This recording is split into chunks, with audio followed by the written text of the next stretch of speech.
Welcome to the Banker Lamp. Please enjoy the video. You begin by eliminating the usual network culprits.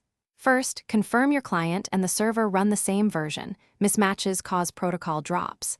Next, restart your router and modem to clear transient NAT issues, then ping the server to measure latency.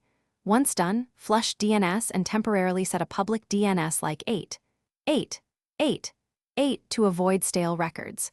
Also check your Java edition and game launcher, because outdated Java builds can close sockets unexpectedly. Now you focus on the machine blocking the connection. Temporarily disable antivirus and the firewall to see if the reset stops. This isolates third-party interference. If that works, add explicit allow rules for Java and Minecraft, and open port 25565 on TCP/UDP if you host a server. Then reset the network stack with netch winsock reset and netch int IP reset.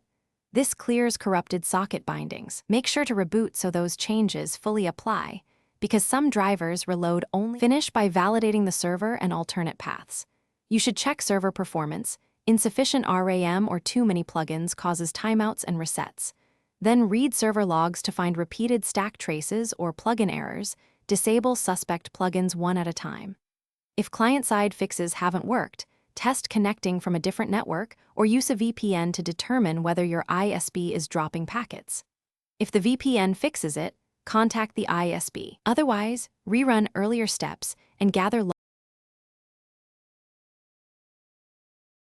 Thanks for watching. If this was helpful, leave a like and consider subscribing. See you next time.